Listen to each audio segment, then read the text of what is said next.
anak-anak semuanya, apa kabar kalian? Semoga kalian tetap di rumah, tetap sehat, dan tentunya siap mengikuti pembelajaran pada pertemuan kali ini. Nah, di pertemuan kali ini, kelas 7, kita langsung ke bab 3, yaitu tentang perumusan dan pengesahan Undang-Undang Dasar Negara Republik Indonesia tahun 1945. Dan di pertemuan kali ini, anak-anak masih didampingi oleh saya, Miss Tami. Nah, sebelum kita mulai pembelajaran, kita berdoa dulu ya. Berdoa menurut agama dan kepercayaan masing-masing. Berdoa mulai. Berdoa selesai. Oke, kita lanjutkan ke slide selanjutnya. Nah, di pertemuan kali ini nantinya kalian itu dapat tujuannya adalah dapat menjelaskan perumusan perundang-undang dasar Negara Republik Indonesia tahun 1945. Nah, selanjutnya sebelum itu konstitusi. Jadi kita belajar tentang yang namanya konstitusi. Di dalam perumusan Undang-Undang Dasar Negara Indonesia tahun 1945 ini ada yang namanya konstitusi. Apa sih konstitusi itu? Konstitusi adalah undang-undang dasar atau hukum dasar. Nah, ini konstitusi ini juga banyak menggunakan istilah-istilah yang berbeda menurut berbagai negara. Yang pertama ada dari bahasa Belanda, bahasa Inggris, Constitution, Terus kemudian ada bahasa Jerman, ada bahasa Latin. Nah, dari berbagai bahasa yang berbeda, tetapi pengertian dari konstitusi itu sama. Nah, selanjutnya konstitusi terbagi menjadi dua jenis konstitusi. Yang pertama ada konstitusi tertulis. Konstitusi tertulis adalah aturan pokok dasar negara, bangunan negara, dan tata negara yang mengatur kehidupan suatu bangsa di dalam persekutuan hukum negara. Jadi, konstitusi ini merupakan suatu aturan yang dimana ditulis dan dibukukan dan bermanfaat atau berguna untuk apa? Untuk menjadi dasar negara dalam penyelenggaraan negara, bangunan negara, dan tata negara dalam kehidupan bernegara tentunya. Nah, yang kedua ada yang namanya konstitusi tidak tertulis.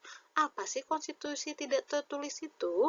Jadi, konstitusi tidak tertulis itu adalah kebiasaan ketatanegaraan yang sering timbul dalam sebuah negara. Biasanya disebut dengan konvensi. Nah, konvensi itu contohnya jika di dalam Indonesia, negara Indonesia, antara lain itu pengambilan keputusan di MPR berdasarkan musyawarah untuk mencapai mufakat. Kemudian juga ada pidato presiden pada tanggal 16 Agustus 1945 di depan sidang paripurna DPR. Dan yang terakhir, sebelum MPR bersidang, Presiden telah menyiapkan rancangan bahan-bahan untuk sidang umum MPR yang akan datang itu. Seperti itu. Jadi kebiasaan-kebiasaan itu memang sudah dilakukan dari tahun ke tahun, dari presiden satu ke presiden yang lain, itu sudah biasa terjadi. Pidato umumnya Pak Presiden setiap tanggal 16 Agustus seperti itu.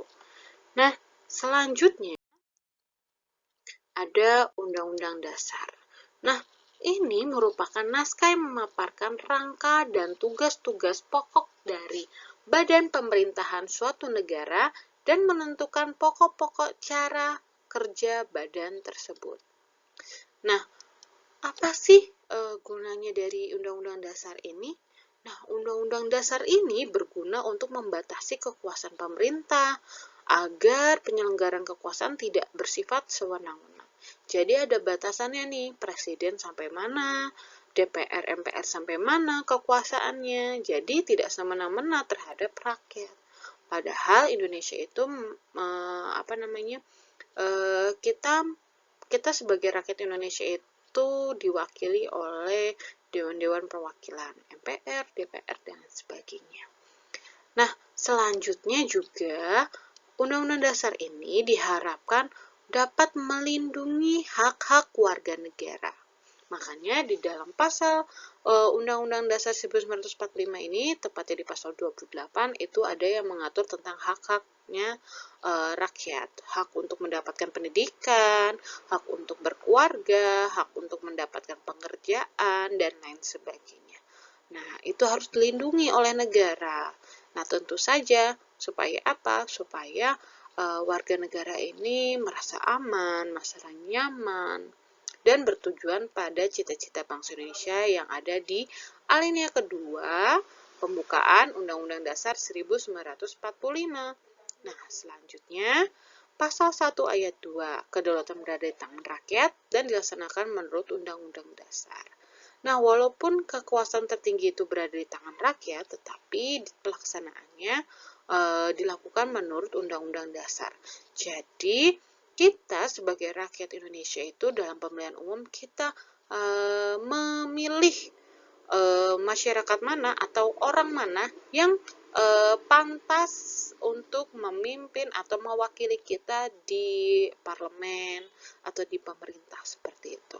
Nah, selanjutnya negara Indonesia juga menganut paham konstitualisme. Jadi kita juga maksudnya ikut tuh.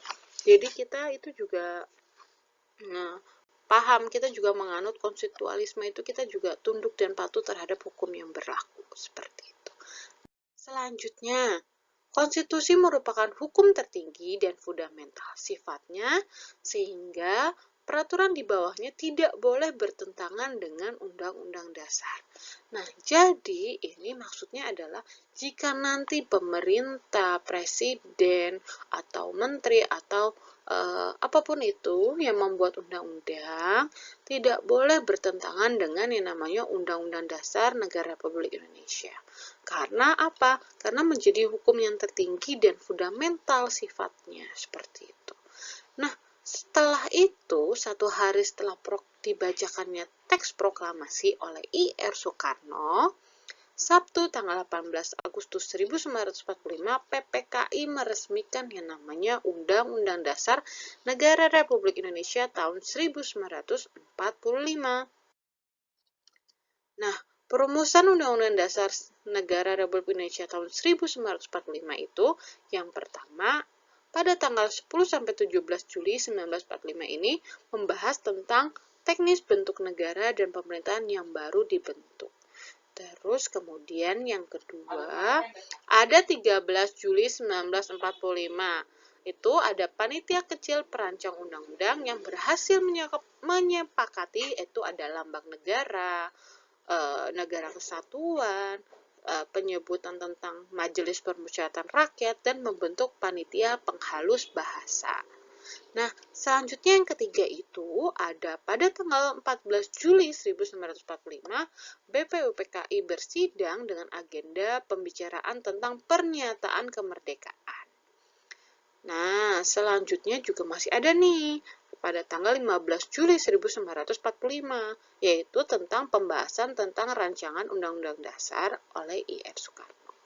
Seperti itu. Dan yang terakhir, pada tanggal 16 Juli 1945, Undang-Undang Dasar diterima pada sidang BPUPKI dan diterima usul dari Panitia Keuangan dan Panitia Pembela Tanah Air. Nah, jadi ini merupakan jalannya perumusan Undang-Undang Dasar 1945, mulai dari tanggal 10 sampai 17 Juli, 13, 14, 15, sampai yang terakhir itu tanggal 16 Juli 1945. Ini adalah bagian-bagian terpenting dari agenda perumusan Undang-Undang Dasar. Selanjutnya, ini kita lanjut ke materi pengesahan Undang-Undang Dasar Negara Republik Indonesia tahun 1945. Apa aja sih di dalamnya kalau tentang pembahasan? Proklamasi. Kami, bangsa Indonesia, dengan ini menyatakan kemerdekaan Indonesia. Hal-hal yang mengenai pemindahan kekuasaan dan lain-lain diselenggarakan dengan cara saksama dan dalam tempo yang sesingkat-singkatnya. Jakarta, 17 Agustus 1945, atas nama bangsa Indonesia, Soekarno-Hatta. Nah, selanjutnya setelah kalian mendengarkan teks proklamasi yang dibacakan oleh I.R. Soekarno, nah sehari setelah proklamasi kemerdekaan Indonesia tadi, Panitia Persiapan Kemerdekaan Indonesia atau PPKI yang menggantikan BPUPKI melaksanakan sidang pada tanggal 18 Agustus 1945.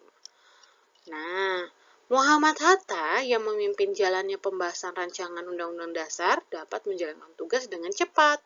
Proses pembahasan berlangsung dengan suasana kekeluargaan, tanggung jawab, cermat, teliti, dan saling menghargai antar anggota.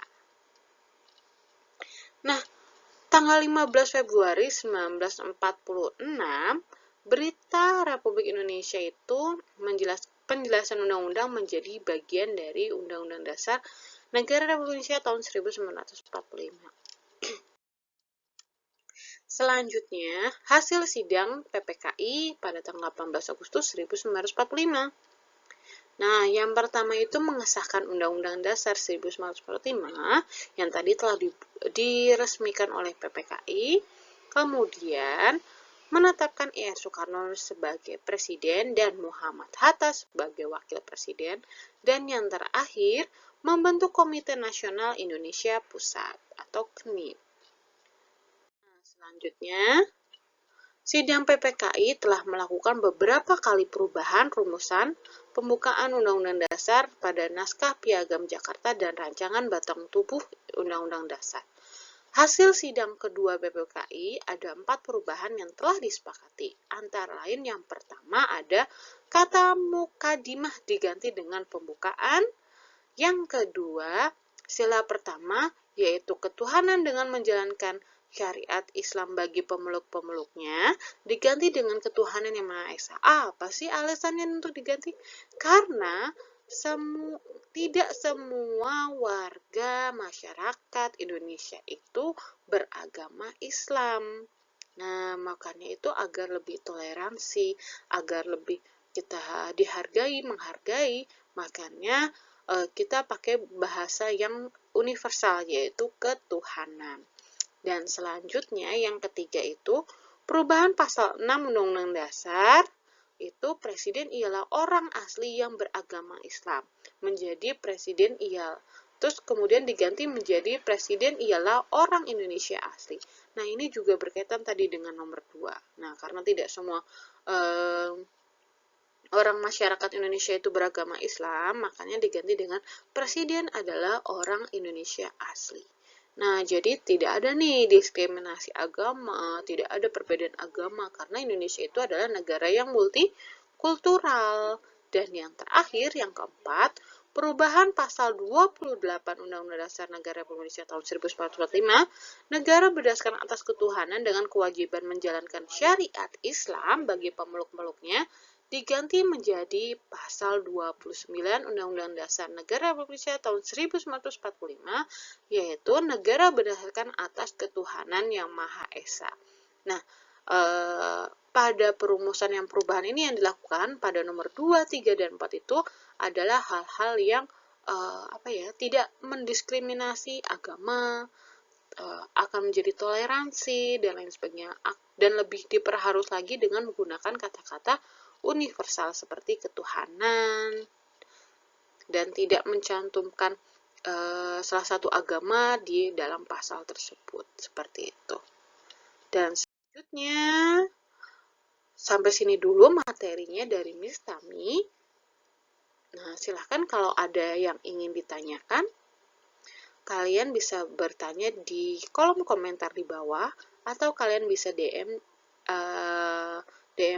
Miss Tami di Instagram di @tamipbi or email atau di email di utamif370@gmail.com. Nah, jika tidak ada yang ingin tanyakan, Miss Tami ucapkan terima kasih atas perhatiannya, atas telah menyimak video ini. Jangan lupa videonya untuk di-like, komen, share, and subscribe. Terima kasih. Nah, sebelum Miss Tami tutup, kita berdoa dulu ya. Berdoa menurut agama dan kepercayaan masing-masing. Berdoa mulai. Berdoa selesai. Oke, sampai ketemu lagi di materi Miss Tami selanjutnya. Wassalamualaikum warahmatullahi wabarakatuh.